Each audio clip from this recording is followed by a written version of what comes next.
Bueno, nada, termino lo que empezó Alfred.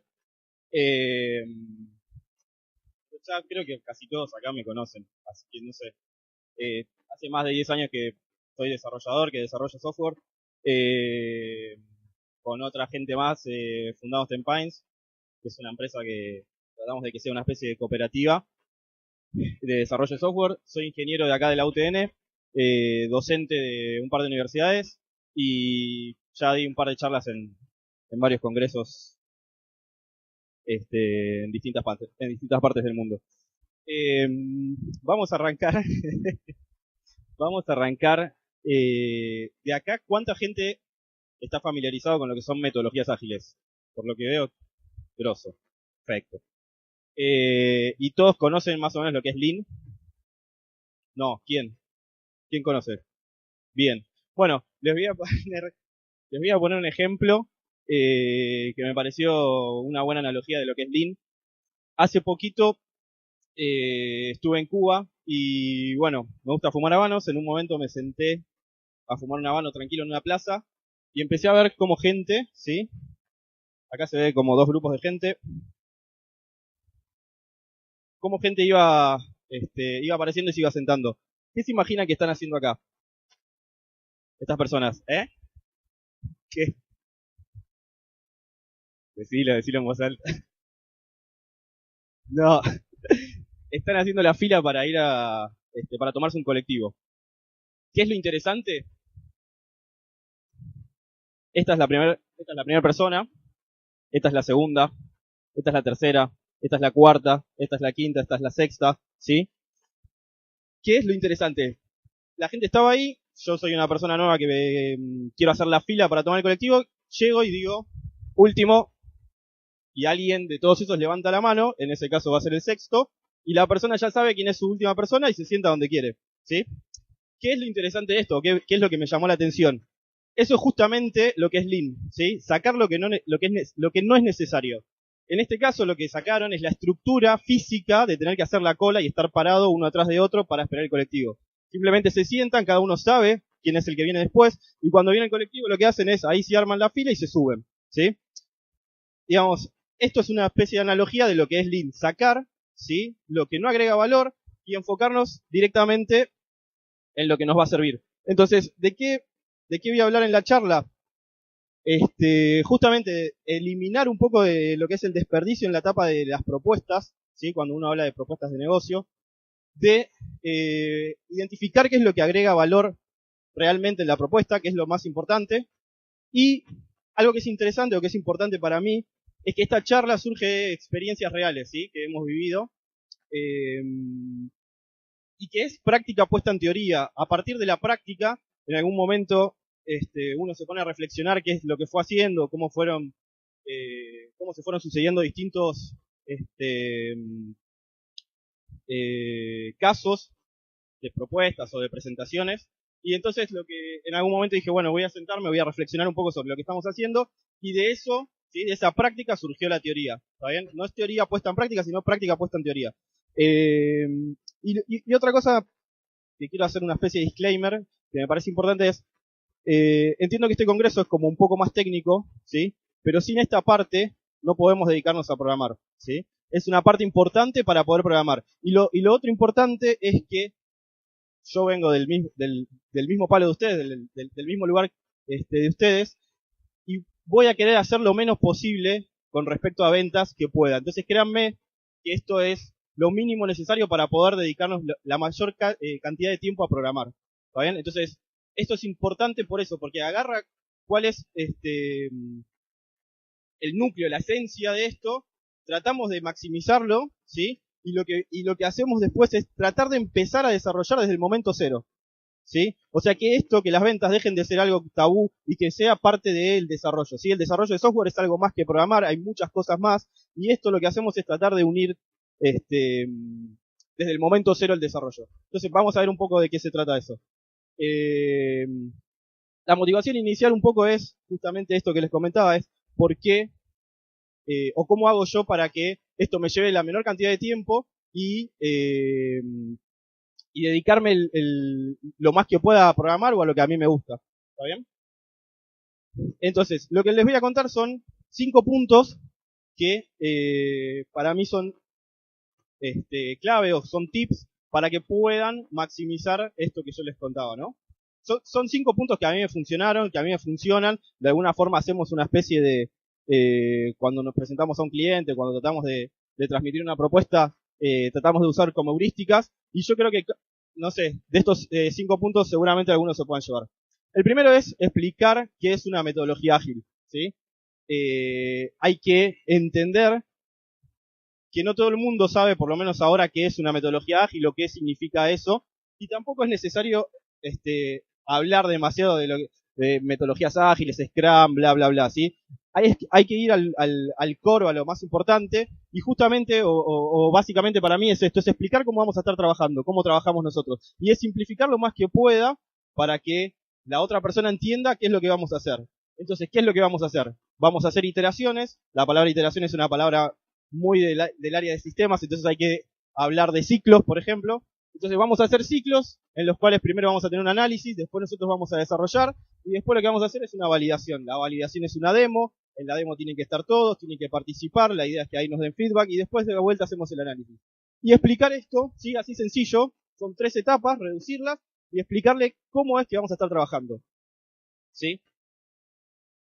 Para esto yo uso una analogía que está muy buena, que tiene que ver con el arte y que es algo que quizás es un poco más cercano a la gente y que rompes un poco el tema de lo que es la informática. ¿Alguien ya conoce esta analogía? ¿Ya la vio? Bien, excelente, 2. Bueno, buenísimo. ¿Cómo se imaginan, esta es la Mona Lisa, la Gioconda, cómo se imaginan que Da Vinci pintó esto? Se levantó un día y dijo, voy a pintar la Mona Lisa y la pintó. No.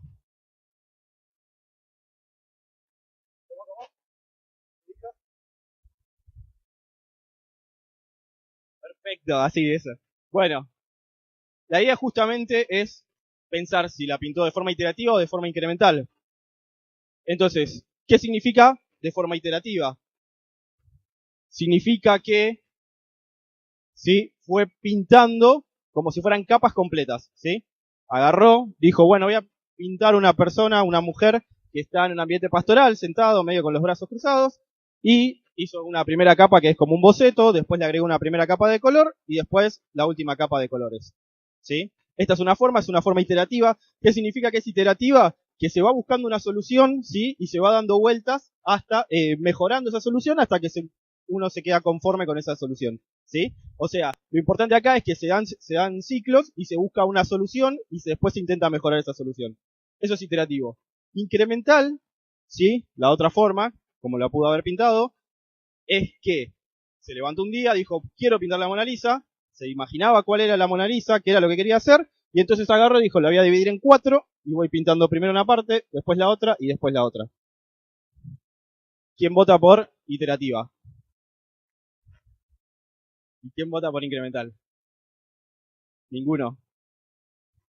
Bueno, en realidad, todos se habrán imaginado, la forma en la cual se pintó la Mona Lisa es iterativa e incremental, ¿sí? Entonces, ¿cómo es la idea? Obviamente, la idea de producto final la descartamos, ¿sí? Tiene una idea, tiene una motivación, dice, bueno, me gustaría una pintura de una mujer sentada en un ambiente pastoral. Entonces agarro y hago una primera capa y pinto los primeros colores de la cara. ¿Por qué la cara? Y porque la cara me va a determinar el resto del cuerpo. El color de la cara me va a determinar el color de las manos. Me va después a determinar cómo voy a querer definir el fondo para que no contraste con la cara. Bueno, ¿sí? Entonces defino primero la cara, termino de pintar la cara y empiezo con el resto del cuerpo. Una vez que termino con el resto del cuerpo, termino el fondo porque el fondo es lo menos importante, ¿sí? Entonces la idea es que lo construyó de forma iterativa e incremental. ¿Está bien? Esta analogía sirve para explicar un poco cómo vamos a construir, ¿sí? Esto está relacionado con el software. ¿Cómo construimos el software? De vuelta, de forma iterativa e incremental. ¿Por qué iterativa? Porque justamente vamos iterando, buscando una solución. Cuando la encontramos la queremos mejorar. ¿Y por qué incremental? Porque vamos agregando funcionalidades de forma incremental, ¿sí? Adicionando en cada una de las etapas, ¿sí? Ahora, si no me creen que Da Vinci pintó así, ¿alguien vio pintar a Picasso? ¿Alguna vez? ¿Nadie? Les voy a mostrar cómo pinta Picasso. Esto, Ferdodino, anótatelo, es muy bueno. Yo cuando vi esto, fíjense, esto es Picasso pintando la obra que les mostré antes, ¿sí? Fíjense un poco cómo va creciendo, cómo va tomando decisiones. Fíjense, ahí están las piernas, ahí van a estar las manos, ¿sí? Fíjense la mano que tiene ahí, la mano está abierta, agarrando una espada, ¿sí? Y fíjense ahí que tiene la otra mano, ¿sí? Fíjense cómo va armando la cabeza, y fíjense en algún momento, la mano que tiene abierta, va a decidir cerrarla, ¿sí? Fíjense también ahí cómo va poniendo las piernas, ¿sí? Y fíjense ahí empieza a trabajar ahora con las manos. La mano la tiene abierta. Cambia, ¿sí? Ahora ese otro brazo también hace las manos abiertas, lo cambia de lado. Fíjense un poco ahora las piernas, cómo empieza a decidir de cómo ponerlas. Fíjense que tiene las dos piernas medio abiertas. Cambia completamente y dice, no, mejor las voy a cambiar, ¿sí?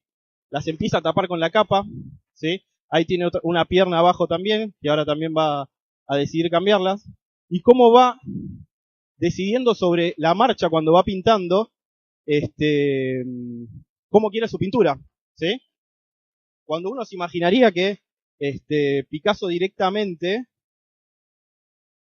es Picasso, es el más grosso de los artistas, se imagina que Picasso dice, yo voy a pintar esto, se siente y lo pinta, ¿sí? Entonces, ¿qué tiene que ver esto con el desarrollo de software? Bueno, si Picasso, que es un genio del arte, tiene que hacer todos estos cambios, nosotros, y todavía no sabemos qué vamos a construir, ¿cómo pretendemos, ¿sí?, saber ya de una que vamos a construir? Entonces, el enfoque iterativo incremental es fundamental, ¿sí? Y algo que es muy importante es tratar de explicarle, ¿sí?, a la gente con la que vamos a estar trabajando, explicarle esto, que es cómo el alcance batalla con el valor de negocio. Nosotros vamos a trabajar sobre el valor de negocio, es lo más interesante. Pero ¿qué pasa? Viene un cliente y te dice, bueno, yo quiero hacer esto, ¿sí?, una lista de requerimientos. Cuando tenemos suerte nos traen la lista de requerimientos, pero si no viene y te dice, bueno, yo quiero hacer esto, ¿sí?, decime cuánto tiempo lleva y cuánta plata, ¿sí? Entonces tengo fijo el balance, fijo el alcance y variable la plata y el tiempo, ¿sí? Eso es más o menos así como funciona, ¿sí? ¿Están de acuerdo? Entonces, ¿qué pasa? ¿Qué tiene de malo eso? ¿Cuál es? A ver, dale. Bien. Y otra cosa muy importante es que es muy difícil que el alcance sea fijo, que el tipo sepa exactamente qué construir. No existe eso. Es muy difícil. Entonces lo que nosotros proponemos es para que esto no sea para que esto no sea un problema es invertir justamente esto, ¿sí? Y decir, vamos a cambiarlo, dejemos el alcance variable, ¿sí? Y lo que vamos a dejar fijo es el tiempo y la plata, ¿sí? El triángulo medio que no lo puse proporcional porque se le da siempre un poquito de más importancia a algo, o a la plata o al tiempo. Entonces lo que hacemos es invertir esa pirámide, dejamos el alcance variable, ¿sí? Y lo que dejamos fijo es el tiempo y la plata. Y eso tiene que ver un poco también con cómo se mueve el mundo, que es muy importante responder ahora a los cambios, ¿sí? Más que nada ahora que con las telecomunicaciones, como que todas las cosas son mucho más rápidas. Entonces, yo no puedo agarrar y dejar el alcance fijo, porque quizás, aunque yo lo tenga fijo y lo tenga bien claro, cuando lo termino de construir, todo el alcance, ya no me sirve más el software. Entonces es muy importante identificar qué es lo que agrega valor de negocio, cuál es el objetivo, cuál es el MVP, el producto mínimo viable que quiero construir, y empezar a apuntar hacia eso, ¿sí? Identificando eso y dejando fijo cuál es la plata y cuál es el tiempo, ¿sí? Siempre hay un deadline. Siempre hay un deadline. Entonces hay que identificarlo, identificar más o menos cuánta plata es la que se puede llegar a usar y empezar a construir con esos límites, ¿sí? Eso es mucho más fácil y eso es mucho más feliz y eso es mucho más ágil, ¿sí? Entonces, es un poco educar cómo vamos a trabajar de forma ágil a el cliente, ¿sí? ¿Alguna pregunta? ¿Vamos bien? Segundo, después de varios ejercicios de identificar qué construir, llegamos a armar una especie de taller que le llamamos Product Discovery, ¿sí? Que es una especie de rejunte de distintas herramientas que sirven para identificar justamente eso, qué construir, ¿sí? Que es una de las cosas más difíciles, ¿sí? ¿Están de acuerdo? O sea, saber qué construir es una de las cosas más difíciles. Parece trivial, pero no lo es. Entonces, lo que hacemos acá es tratar de identificar qué construir y ayudar a la gente, al cliente, para saber qué construir. Y eso claramente le va a hacer mucho más feliz la vida a los programadores, ¿sí? Porque no vamos a estar dando vueltas en círculos, ¿sí? Golpeándonos las cabezas para ver para dónde vamos. Entonces, si podemos identificar por lo menos cuál es el espíritu de la herramienta que vamos a construir, cuáles son las principales funcionalidades, cuál es el objetivo de esa herramienta, quiénes son los usuarios, cuáles son un poco más de detalle de las funcionalidades clave, qué es lo que tiene más prioridad, qué es lo que tiene menos, ¿sí? Ahí podemos tomar decisiones durante el camino mucho más rápido, ¿sí? Entonces, el Product Discovery lo que tiene son un par de herramientas que voy a contar algunas porque esto es toda una charla, no vamos a tener tiempo. Una de las cosas más interesantes que está más buena para mí es lo que le llamamos Elevator Pitch. El Elevator Pitch es un discurso que la idea es, yo estoy en el piso 20 del edificio de IBM y me cruzo con el dueño de IBM y le tengo que vender en lo que dura mi viaje de ascensor desde el piso 20 hasta el subsuelo, hasta planta baja, el proyecto en el que yo estoy trabajando, ¿sí? Entonces tengo lo que dura un viaje de ascensor para explicarle mi proyecto y que el tipo lo compre. Entonces tengo que ser completamente conciso, tiene que ser sintético lo que voy a decir, tiene que ser convincente, tiene que tener identificado claramente cuáles son los principales actores. Entonces el Elevator Pitch lo que busca es eso, es buscar cuál es el objetivo principal, quiénes son los usuarios, cuál es la diferencia con la forma anterior de cómo se está haciendo cuando un sistema está reemplazando a otro sistema, digamos, cuál es la diferencia con el sistema anterior. Bueno, identificar cuáles son esos puntos principales. Esto es muy interesante para que todas las personas que están participando en el proyecto entiendan cuál es el objetivo de lo que se va a construir. Y acá también lo que se hace es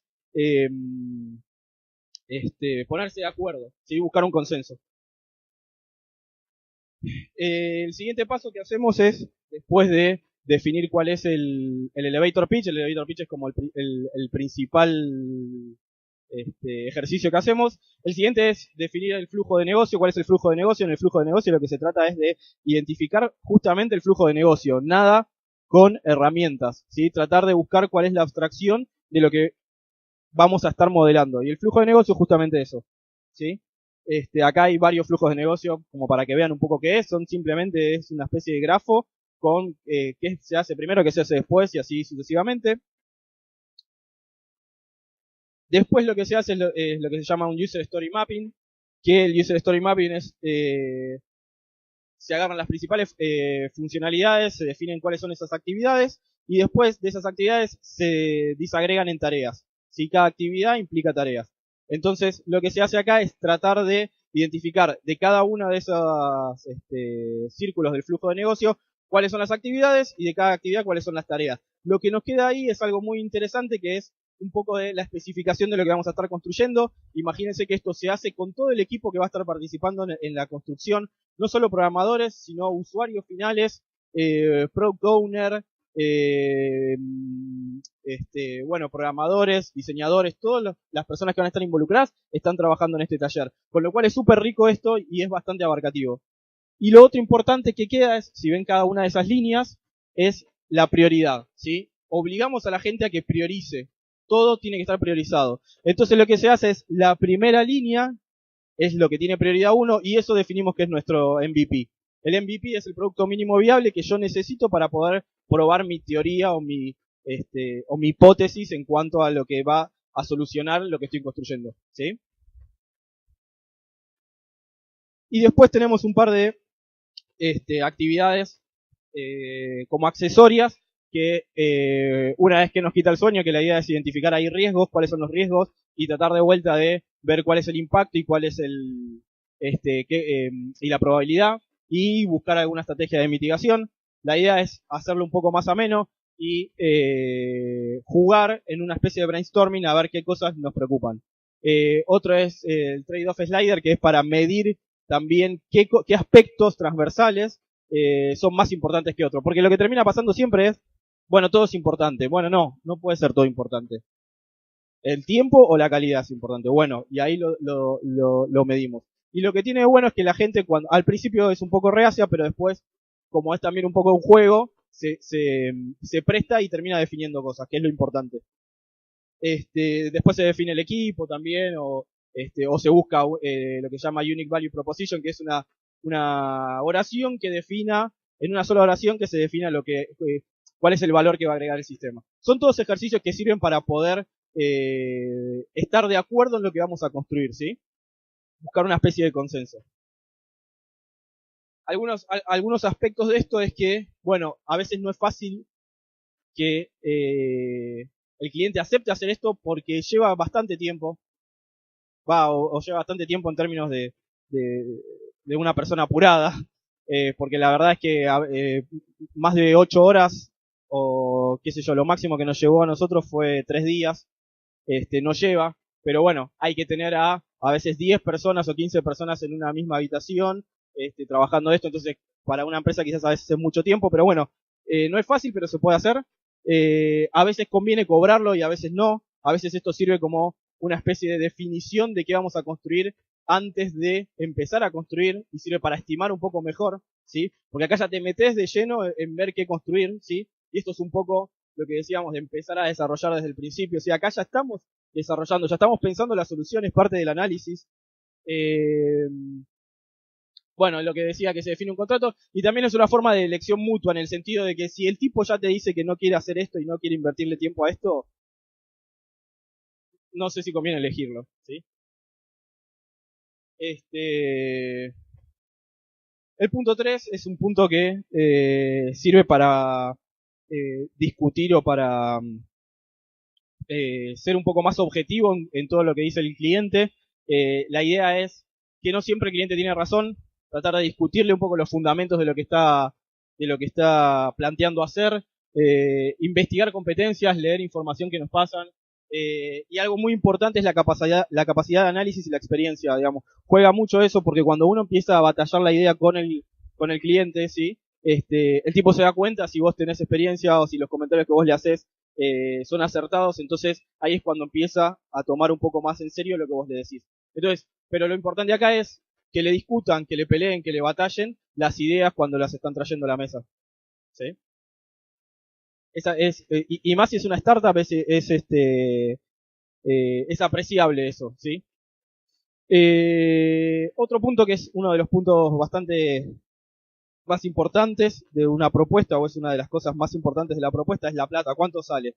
Y acá lo que yo anoté son un par de estrategias o un par de reglas de buena lógica de cómo presentar los precios o cómo hacer para que la parte esta sea un poco más efectiva. Y una cosa muy interesante es, no sé si lo conocen, a Dan Ariely, hay una charla TED Talk que está muy buena, y en una de esas charlas hay un pedacito que habla la charla habla de comportamiento irracional, y una de los comentarios que hace el tipo es cómo cambia el precio cuando uno lo pone en comparación con otras cosas, en comparación con otros precios, ¿sí? Entonces el tipo habla, por ejemplo, de un menú en el cual hay un plato que sale 10 pesos, ¿sí? Y la gente no lo pide, y cómo ese plato cambia cuando le ponen un plato más caro que sale 50 pesos, ¿sí? Entonces habla de cómo las personas cuando tienen algo contra qué compararlo, cambia la decisión y empieza a tomar las decisiones de otra forma. Entonces, tener en cuenta, ¿sí? En este punto, tener en cuenta que cuando uno va a presentar precios, tener opciones para comparar es importante, ¿sí? No para engañar, sino para que el tipo pueda tener distintas formas de comparar y de poder elegir distintas opciones, ¿sí? Entonces esto está relacionado un poco con, me voy a adelantar, con algo que me gustó mucho, y es en una página te hacían una comparativa de cuánto salía el servicio y lo comparaban, por ejemplo, el servicio que sale $2 con un snack, el servicio que te sale $6 con un almuerzo y el servicio que sale creo que son $10 con una cena. Entonces está bueno que vos puedas tener una comparación y digas, ah, bueno, es una cena, tampoco es tan caro, ¿sí? O sea, tener eso presente está bueno. Y otra cosa, esto ya es un caso concreto, nosotros trabajamos con Starbucks, y una cosa que me pareció buena hacerles es la comparación con cuántos frappuccinos venden, ¿sí? Y cuando vos lo bajás así decís, son 3 frappuccinos por tienda, o sea, dale. O sea, no me vengas a pelear tanto el precio, ¿sí? Entonces, llevarlo a ese terreno, al terreno que él ya conoce, al terreno que él maneja, está bueno para que también a él le baje a tierra que los precios tampoco son tan caros, ¿sí? Y el que me pasé antes es descuentos. Los descuentos son siempre apreciados y a veces la gente, el cliente se va más conforme cuando puede tener un descuento, ¿sí? Entonces tenerlo en cuenta eso.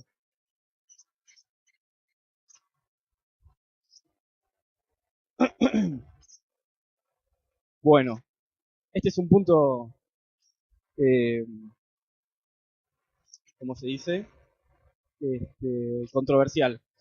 Esta imagen es una foto de un indio Hopi y lo que me pareció interesante es, hay una hipótesis de Sapir-Whorf que lo que plantean los tipos es que el lenguaje condiciona cómo uno ve el mundo, ¿sí? Condiciona o influye en cómo uno ve el mundo. Y lo que hicieron los tipos es, justamente con los indios Hopi, una especie de experimento que es controversial porque, bueno, se puede relacionar un poco con racismo, este, con ese tipo de corriente de pensamiento. Pero lo que hicieron los tipos es una especie de experimento que los indios Hopi no tienen una diferencia, una palabra para diferenciar el amarillo del naranja. Entonces lo que hacían era ponerles distintos objetos, ¿sí? Amarillo, mezclado uno amarillo, y lo que hacían es se lo cambiaban y le ponían uno naranja, y los tipos no detectaban que había un cambio, no detectaban que era otro objeto, ¿sí? ¿Por qué dicen que pasaba eso? Porque justamente en el lenguaje no tenían una palabra para el amarillo o el naranja, entonces para ellos era lo mismo, no veían esa diferencia en la realidad. ¿A qué voy con eso? Yo realmente creo que el lenguaje determina cómo uno ve la realidad. De hecho, por eso es importante cuando uno programa encontrar buenas abstracciones y poner buenos nombres, ¿sí? Para poder identificar eso y para que lo que vemos en la realidad pueda estar en la computadora. Y por eso, bueno, en Smalltalk eso es como bastante importante, ¿no? Cómo nombrar las cosas. Entonces, una de las cosas que yo me pregunté o que me vino a la cabeza es si el lenguaje determina cómo uno ve el mundo, cómo determina las herramientas que uno usa, ¿sí? En cómo se expresa o en cómo transmite o se comunica. Entonces, nada, relacionado con eso, lo que me pareció después de haber hecho de haber trabajado también en varias propuestas y de haber hecho varias propuestas, es que claramente el Word es una herramienta que te orienta a escribir mucho, ¿sí? A llenar papeles, a llenar hojas y hojas y hojas para poder hacer una propuesta que sea más o menos importante. Entonces, digo, dejo de usar Word, ¿sí? Y es una pavada, ¿no? Pero dejo de usar Word y uso PowerPoint o uso Prezi, que es esto que estamos usando, y eso hace que vos te enfoques en realmente lo que querés comunicar, ¿sí? Entonces la herramienta sí condiciona y la herramienta te orienta a ir por soluciones quizás que son que tienen más valor agregado y que están más orientadas a lo que realmente quiero comunicar, ¿sí? Y a eliminar el desperdicio, que es lo importante. Pensamientos finales, estoy yendo bien con el tiempo.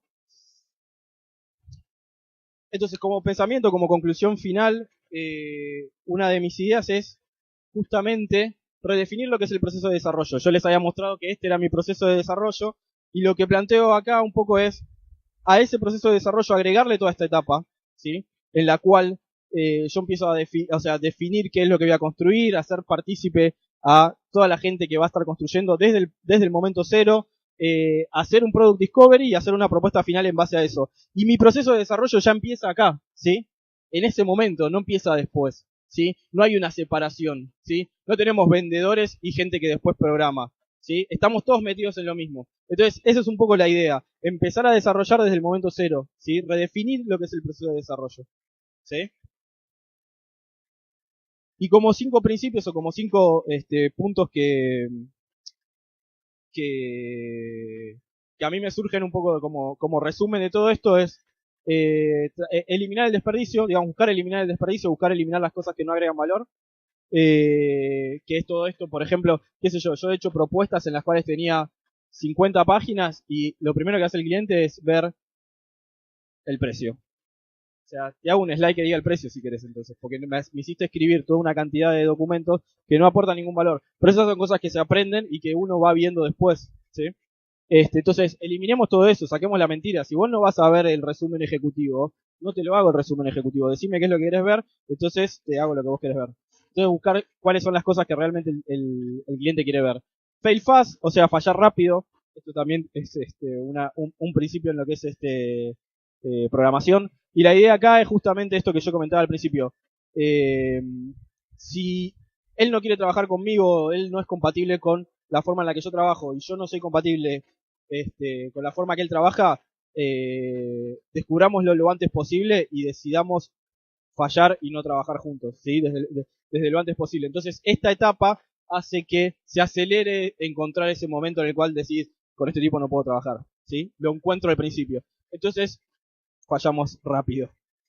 Ground Zero Dev es un poco lo que les comentaba, empezar a desarrollar desde el momento cero, ¿sí? Yo tomo el Product Discovery y las etapas en las primeras entrevistas como parte del desarrollo y empezar a pensarlo como parte del desarrollo. Justamente porque yo después voy a estar desarrollando y la gente los programadores, todos vamos a estar desde el momento cero y ya estamos empezando a pensar cuál es la solución. Visión holística es tratar de justamente tener una visión completa, tratar de identificar y de entender cómo afectan todos los actores que van a estar involucrados en el desarrollo. Entonces, por eso es súper importante que en estas etapas, por ejemplo, no solo participe el Product Owner, sino también los usuarios, gente que va a estar pegándole de costado, gente que va a estar trabajando remota. Bueno, todos los actores que van a estar involucrados en el sistema tienen que estar desde el principio, ¿sí? Y tratar de ver eso, ¿sí? Y tratar de entender que ya dejamos de ser el cliente y el proveedor, ¿sí? Estamos armando un equipo, ¿está bien? Estamos trabajando todos para lo mismo. Y eso está relacionado con lo que es cooperación y transparencia, ¿sí? Ser transparente cuando empezamos a hacer un equipo, empezamos a ser transparentes, mira, esto es lo que a nosotros nos cuesta, esto es lo que a vos te cuesta, y empezar a sacar esa constante negociación. Yo no tengo ganas de negociar con el tipo todos los días, es algo que a mí me molesta. Entonces, yo te soy transparente, vos me sos transparente, y ahí vamos bien.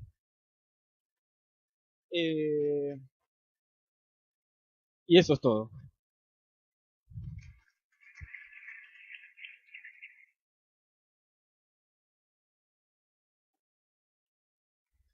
Bien, llegué en tiempo. Me quedan 10 minutos para preguntas. ¿Preguntas? ¿Sí? ¿Preguntas? Sí.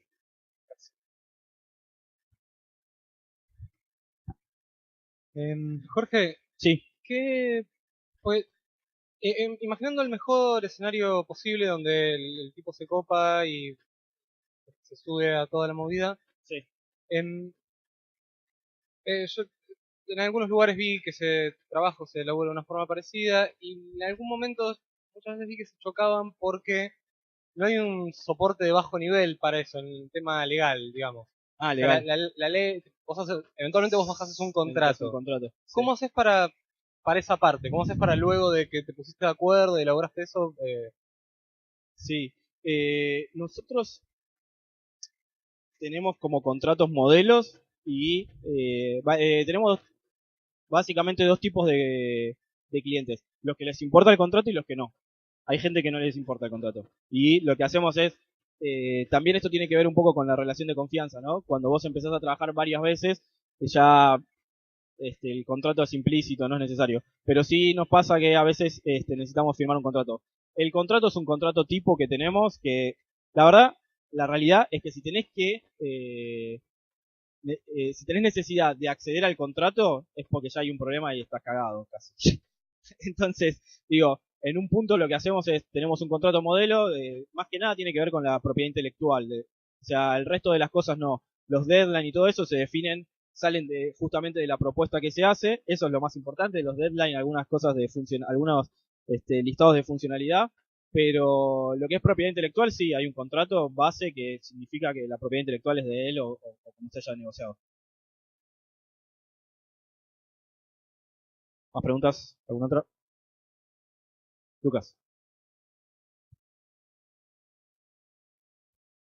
Sí, Jorge, ¿cómo escala esto en un cliente de mayor volumen o un equipo más amplio de desarrollo? Esta posibilidad de trabajar tan en equipo, tan cara a cara. Mirá, ¿cuánto es un equipo grande para vos? Más o menos. Número, 20. No sé, o más, sí.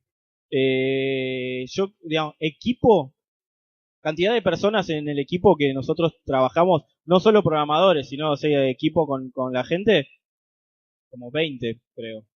Y escala. Lo que pasa es que cada uno también tiene sus responsabilidades y para eso son muy importantes las demos, en las cuales ahí, como que las demos a veces son como unas batallas campales porque todos están tratando de exponer su punto, negociar qué es más importante, subir, bajar prioridades. Entonces, yo creo que 20, 25 personas, nosotros andamos bien. No sé, 50 personas no me imagino, pero no creo que sea un problema en cantidad de gente. No, creo que escala bien, creo que escala bien. Nosotros lo hemos probado, nosotros trabajamos con equipos o sea, multidisciplinarios, ¿no? De hasta 20, 25 personas, ¿no? Con 25 personas, más o menos, 20. Así que no, creo que es un buen número, 20. Sí. Jorge, tengo una consulta. ¿Con Sí. qué metodologías probaron esto? Digo, ¿con qué metodología desarrollaron después de vender de esta forma que contás? ¿Con qué metodología te referís, tipo Scrum o Sí, eso? ¿Scrum o probaron algo más? Kanban. Metodología Ten Pines. Tenemos una metodología ad hoc, digamos. No. Tomamos cosas que nos van sirviendo de distintas metodologías. No seguimos una metodología así muy fuerte. Pero por ejemplo tienen sprints, me imagino, porque hablaste Tenemos de demos. sprints, claro, tenemos sprints, tenemos demos, tenemos plannings, tenemos retros, hacemos pair programming, como que tomamos las mejores prácticas o las prácticas que nos parecen mejores o que aplican, tenemos pruebas con usuarios, vamos a ver, hacemos algunas prácticas de lo que es UX, de User Experience, vamos a ver cómo trabaja la gente en su lugar de trabajo, trabajamos con Starbucks que les comentaba, vamos al Starbucks, vemos cómo trabaja el gerente atrás, cómo están haciendo el café, qué problemas tienen, digamos.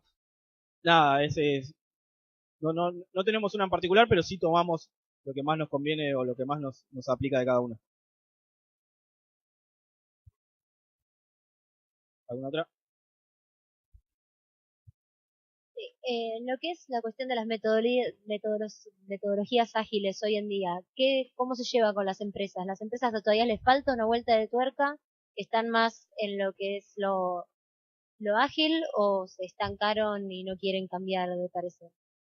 En mi conocimiento del mercado, y tenés de todo. Acá, digamos, hay una pregunta que hicieron varias veces antes, que es, por ejemplo, ¿cómo hago esto cuando tengo, no sé, un banco o tengo una licitación y bueno, todo eso? Bueno, esos son los clientes con los que yo elijo no trabajar, ¿no? O sea, no me interesa trabajar si tengo que hacer una licitación, porque ya es un problema, digamos. O sea, si puedo elegir, elijo no trabajar con ese tipo de clientes. Entonces, yo voy a elegir los clientes con los cuales esta metodología va de la mano, digamos. Él me elige a mí, yo lo elijo a él. Ese es el pacto implícito. Y en el mercado la verdad es que por lo general ahora nos viene aplicando. Ahora vamos a trabajar con una empresa bastante grande de México que, o sea, si me preguntabas antes, nunca les hubiese planteado hacer algo así y lo aceptaron hacer. Entonces tiene que ver un poco con la convicción que tiene uno, estar convencido de que esto es lo mejor y transmitírselo al otro tipo. Y el tipo, si realmente es una persona que quiere desarrollar algo para mejorar su proceso, te lo va a aceptar porque lo va a entender. No hay forma de hacer algo exitoso con un proceso más pesado, digamos. No te va a llevar a un resultado mejor, por lo menos. Entonces, lo importante acá es encontrar cuáles son las personas esas o las empresas esas que van a estar trabajando y elegir trabajar con esas personas. Si te viene otro, tenés la posibilidad de elegir no trabajar con eso.